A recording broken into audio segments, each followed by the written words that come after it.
Good morning students. Last video में हमने कोशिका में उत्पन्न होने वाले विभिन्न प्रकार के दाबों के बारे में अध्ययन किया था, जिसमें हमने परासरण दाब,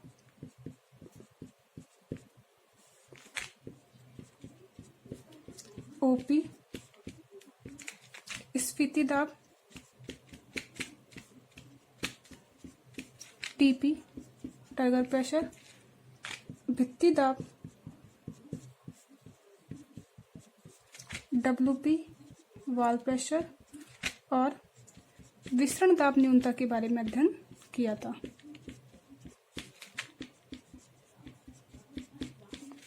विसरण दाब न्यूनता अर्थात डीपीडी के बारे में अध्ययन किया था। तो लास्ट वीडियो में हम विभिन्न प्रकार के दाब देख चुके थे। आज की वीडियो में हम इन विभिन्न दाब ओपी, टीपी और डीपीडी इनके बारे में अध्ययन करेंगे। हम बात कर चुके थे कि जो टीपी है, जो टर्गर प्रेशर यानी कि जो स्फीत दाब है, यह भित्ति दाब के बराबर होता है, लेकिन कैसे होता है, इसकी दिशा विपरीत होती है। जो स्फीति दाब है वो अंदर से बाहर की तरफ यानी कि अपकेंद्रीय लगता है, जबकि भित्ति दाब बाहर से अंदर की तरफ अर्थात अभिकेंद्रीय लगता है। तो आज हम परासरण दाब, स्फीति दाब और विसरण दाब न्यूनता के बारे में अध्ययन करेंगे। तो देखिए, इन तीनों दाबों के मध्य एक संबंध स्थापित किया गया है। ये संबंध क्या है? डीपीडी बराबर ओपी माइनस टीपी। ये इंपॉर्टेंट है, ये अधिकांशतः एग्जाम में पूछा भी जाता है कि विसरण दाब न्यूनता, परासरण दाब और स्फीति दाब में क्या संबंध पाया जाता है। तो क्या संबंध पाया जाता है इनमें? डीपीडी बराबर ओपी माइनस टीपी, यानी कि विसरण दाब न्यूनता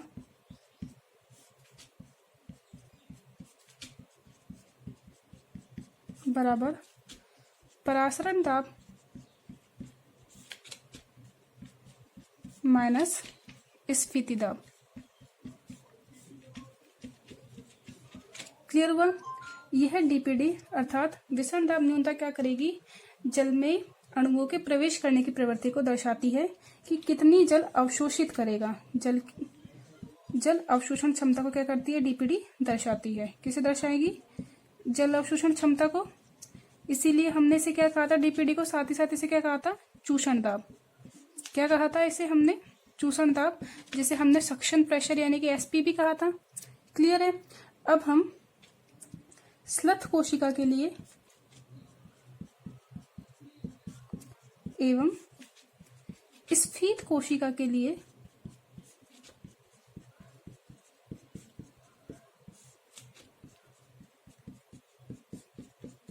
डीपीडी की गणना करते हैं।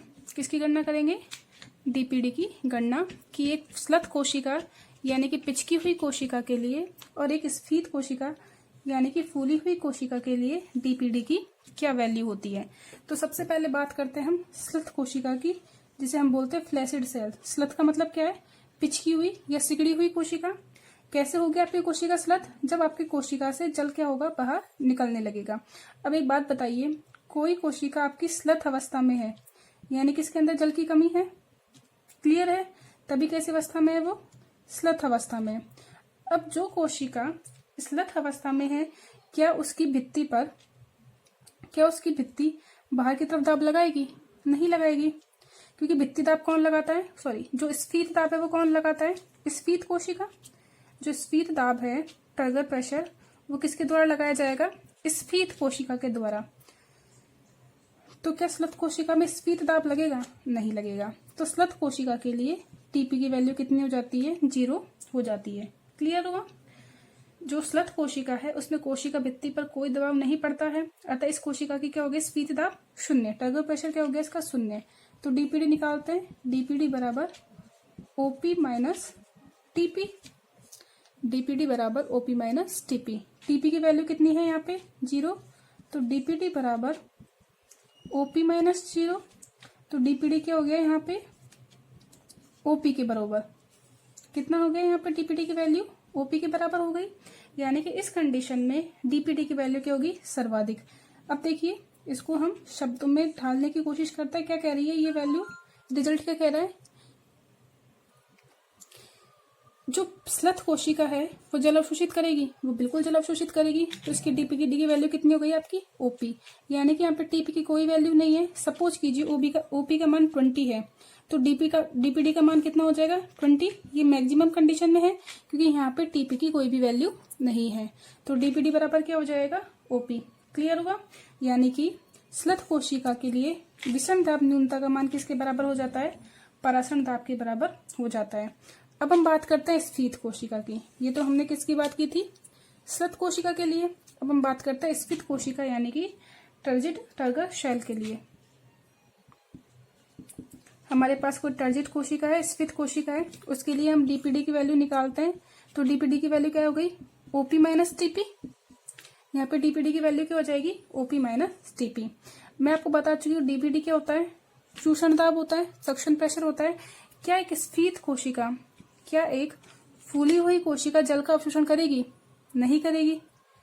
एक फूली हुई कोशिका जल का अवशोषण नहीं करती यदि आप इसे अल्प पराशरी विलयन में या आप इसे जल में रखेंगे। क्लियर है। तो जब कोशिका पूर्णतः स्फीत हो जाती है, जब कोशिका पूर्णतः फूल जाती है, तो उस कंडीशन में डीपीडी की वैल्यू क्या हो जाती है 0। क्या हो जाती है यहाँ पे डीपीडी की वैल्यू 0। तो 0 बराबर ओपी माइनस टीपी, तो ओपी बराबर टीपी, यानी कि एक फूली हुई कोशिका के लिए परासरण दाब का मान किसके बराबर हो जाएगा, उसके भित्ति दाब के बराबर हो जाता है। तो एक फूली हुई कोशिका के लिए ओपी का मान टीपी के बराबर होता है, अतः इसके लिए विसरण दाब न्यूनता का मान कितना हो जाएगा 0। इस कंडीशन में डीपीडी की वैल्यू कितनी हो जाएगी आपके 0 हो जाती है। क्लियर हुआ इतना। तो हमने क्या देखा आज हमने विभिन्न दाबों में संबंध देखा, जिसमें डीपीडी बराबर ओपी माइनस टीपी। दोनों ही कंडीशन के लिए आपको याद रखना है, स्लथ यानी कि पिचकी हुई कोशिका के लिए डीपीडी की वैल्यू किसके बराबर होगी ओपी के बराबर होगी, जबकि स्फीत कोशिका के लिए डीपीडी की वैल्यू कितनी हो जाएगी 0 हो जाएगी। क्लियर है। अब हमारा नेक्स्ट टॉपिक हम स्टार्ट करते हैं, वो क्या है जल विभव अवधारणा। देखिए हमारा आज का नेक्स्ट टॉपिक है जल विभव अवधारणा, हाइपोथेसिस ऑफ वाटर पोटेंशियल। जल विभव क्या होता है, जल के अणुओं की मुक्त ऊर्जा। किसे बोलते हैं जल विभव, जल के अणुओं की मुक्त ऊर्जा। जो ये अवधारणा है किसके द्वारा दी गई थी, यह अवधारणा दी गई थी स्लेटियर एवं टायलर द्वारा। जल विभव अवधारणा किसके द्वारा दी गई थी, स्लेटियर एवं टायलर द्वारा। जो ये जल विभव है इसे क्या करेंगे, इसे किससे दर्शाएंगे हम, इसे हम ग्रीक भाषा के शब्द साई के द्वारा दर्शाया जाता है। किसके द्वारा दर्शाया जाता है, इसे साई के द्वारा दर्शाया जाता है। यदि हम इसकी यूनिट या मात्रक की बात करें तो इसका मात्रक बार या एटमॉस्फेयर होता है, एटीएम वायुमंडलीय दाब। क्लियर है। अब इसकी परिभाषा देखते हैं कि जल विभव क्या होता है। देखिए हम जानते हैं कि प्रत्येक अणु की कुछ मुक्त ऊर्जा होती है, प्रत्येक अणु की क्या होती है कुछ मुक्त ऊर्जा या फ्री एनर्जी होती है, जिसे हम क्या कहते हैं फ्री एनर्जी। इस मुक्त ऊर्जा के कारण ही अणु क्या होते हैं गति करते रहते हैं, वो विसरण या परासरण की क्रियाविधि को दर्शाते हैं। क्लियर है। तो विसरण या परासरण में क्या होगा, देखिए जो जल के अणु है ये अपनी मुक्त ऊर्जा के कारण क्या करते हैं गति करते हैं। हम जानते हैं कि शुद्ध जल की मुक्त ऊर्जा, शुद्ध जल क्या है आपका विलायक, इसकी मुक्त ऊर्जा क्या होती है सर्वाधिक होती है। जैसे ही हम शुद्ध जल में कोई विलेय पदार्थ मिला देते हैं तो क्या बन जाता है विलयन बन जाता है। इस तरीके से जो विलयन बनता है, इस विलयन में जो जल है इसकी मुक्त ऊर्जा क्या हो जाएगी कम हो जाएगी। क्यों कम हो जाएगी, क्योंकि कुछ ऊर्जा कहाँ काम में आ जाएगी, विलेय के साथ बंध बनाने में काम में आ जाती है। तो हमने क्या देखा कि प्रत्येक अणु की अपनी मुक्त ऊर्जा होती है। ठीक है। इस मुक्त ऊर्जा के कारण ही अणु विसरण या परासरण की क्रियाविधि दर्शाता है। हमने माना कि जो शुद्ध जल है इसकी जो मुक्त ऊर्जा है वो क्या है सर्वाधिक है। क्लियर है। यदि आपने इसमें विलेय पदार्थ मिला करके विलयन बना दिया तो इसकी मुक्त ऊर्जा क्या हो जाती है कम हो जाती है। ठीक है। यह क्यों कम हो जाती है, क्योंकि अणुओं की जो मुक्त ऊर्जा है वो विलेय के साथ बंध बनाने में काम में आ जाती है। तो इसी को हमने क्या बोला है जल विभव। क्या है इसकी परिभाषा, देखते हैं इसकी परिभाषा क्या कहती है कि जब किसी कोशिका को जल में रखा जाए, किसी कोशिका को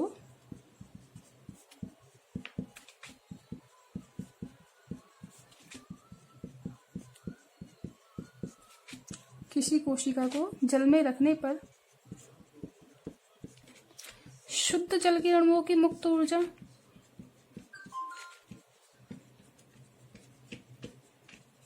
शुद्ध जल के अणुओं की मुक्त ऊर्जा एवं कोशिका के विलयन में उपस्थित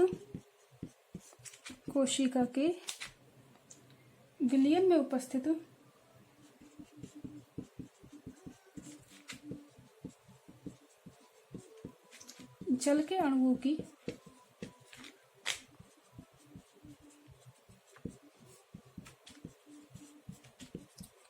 मुक्त ऊर्जा में अंतर।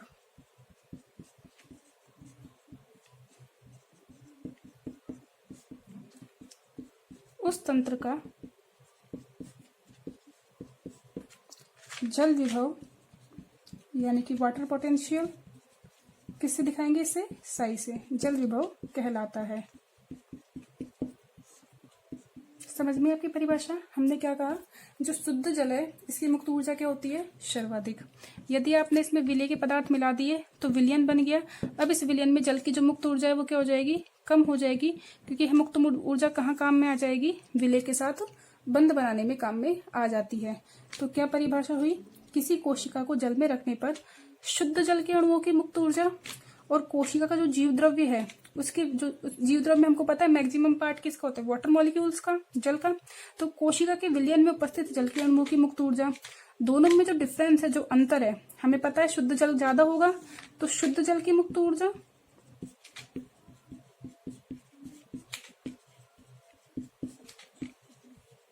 इसमें से क्या घटाया हमने?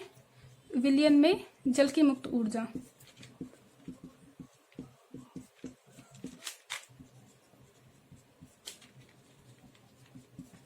इन दोनों का जो डिफरेंस है, यही डिफरेंस क्या हो गया आपका? जल विभव यानी कि साई कहलाता है। क्लियर है? अब जल विभव या साई के मान को निकालने के लिए एक सूत्र होता है, साई बराबर psi S plus psi P plus psi M. जल विभव को निकालने का या ज्ञात करने का क्या है? ये फॉर्मूला, साई बराबर psi S plus psi P plus psi M. यहाँ पे साई जल विभव, देखते हैं यहाँ पे साई एस क्या है, साई पी क्या है और साई एम क्या है।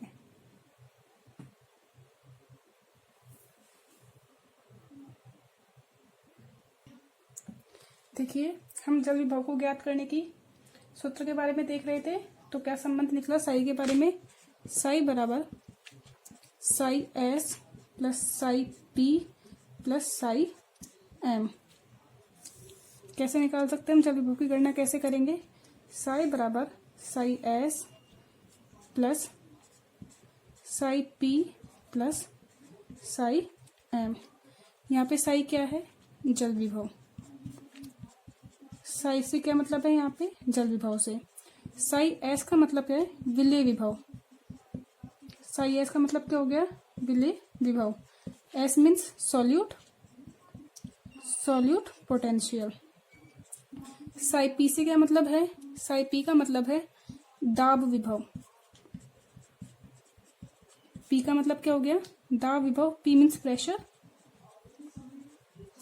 और साई एम का मतलब है मैट्रिक्स विभव। मैट्रिक्स विभव यानी कि psi M. M means matrix. Clear हो गया? तो साई की जो वैल्यू है हम कैसे निकालेंगे? साई बराबर psi S plus psi P plus psi M, यानी कि सॉल्यूट विभव, विलय विभव, दाब विभव और मैट्रिक्स विभव। आपको क्या होता है कि साई एस की, साई पी की वैल्यू दी होती है और आपको क्या है? जल विभव निकालने की गणना की जाती है। तो इन्हें जोड़ दीजिए चिन्ह सहित। चिन्ह सहित जोड़ने से जो चिन्ह दे रखे हैं उन्हें जोड़ देंगे आप, तो आपके साई की वैल्यू आ जाती है। अब देखिए यहाँ पे हम देखते हैं साई एस का क्या मतलब है, साई पी का क्या मतलब है और साई एम का क्या मतलब है। तो सबसे पहले बात करते हैं हम साई एम की। देखिए यहाँ पे साई एम क्या है? मैट्रिक्स विभव। जनरली जो ये मैट्रिक्स विभव है इसका मृदा में तो महत्व होता है, लेकिन कोशिकीय परासरण में, कोशिकीय जल की गति में इसका कोई महत्व नहीं होता है। इसीलिए साई एम की अपन क्या कर देते हैं? उपेक्षा कर देते हैं। साई एम को जनरली हम इंक्लूड नहीं करते। तो साई बराबर क्या हो जाता है? Sai S plus psi P. जो मैट्रिक्स विभव है इसका हम जनरली सामान्यतः कोशिकीय जल विभव में की गणना में काम में नहीं लेते हैं। तो जो साई की वैल्यू हो जाती है वो क्या हो जाती है, Sai S plus psi P. Clear हो गया। अब बात करते हैं साई एस की या विलेय विभव की। इसे हम परासरण विभव भी कह सकते हैं। इस विलेय विभव को क्या बोल सकते हैं हम, परासरण विभव भी कह सकते हैं। अब देखिए विलेय विभव का मतलब क्या है कि आपने जल में विलेय मिला दिया। क्या मिला दिया, विलेय मिला दिया। जब आपने शुद्ध जल में यानी कि विलायक में जब आप विलेय मिलाते हैं तो क्या बनता है, विलयन बनता है। इतना हम जानते हैं।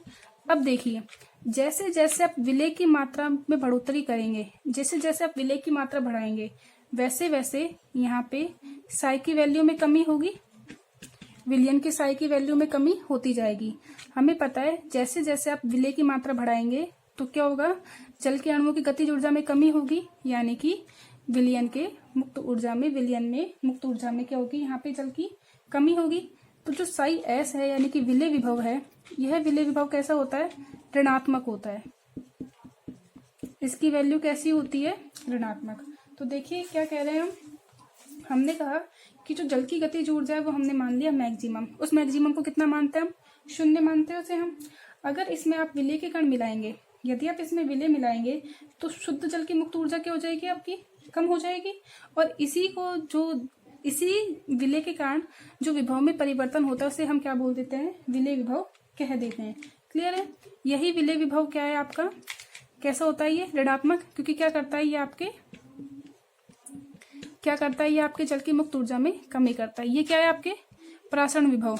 यहीं पे यदि हम परासरण दाब की बात करें तो परासरण दाब क्या होता है आपका, परासरण दाब परासरण विभव के ही बराबर होता है। लेकिन परासरण दाब कैसा होता है आपका, पॉजिटिव। क्योंकि क्या होता है, विलेय के मोलों की संख्या बढ़ाने पर क्या होता है, ये बढ़ जाता है। हम बात कर चुके थे जो परासरण दाब है वो किसके समानुपाती होता है, विलेय के मोल की संख्या के। हम पहले पढ़ चुके थे कि जैसे जैसे आप विलेय की संख्या में बढ़ोतरी करेंगे वैसे वैसे परासरण दाब क्या होता है, बढ़ता जाता है।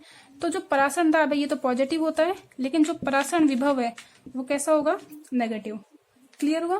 क्या कहा हमने, जैसे ही आप जल में विलेय के अणु मिलाएंगे तो विलयन का जो मुक्त ऊर्जा है वो क्या होती जाती है, कम होती जाती है। इसीलिए साई एस की वैल्यू कैसी हो जाती है, नेगेटिव। क्लियर है। जबकि हम बात करते हैं साई पी की। साई पी क्या है, प्रेशर। यदि आपने किसी कोशिका को शुद्ध जल में रख दिया तो इसके अंदर जल प्रवेश करेगा। यदि आपने किसी कोशिका को शुद्ध जल में रखा तो इसमें क्या होगा, जल प्रवेश करेगा।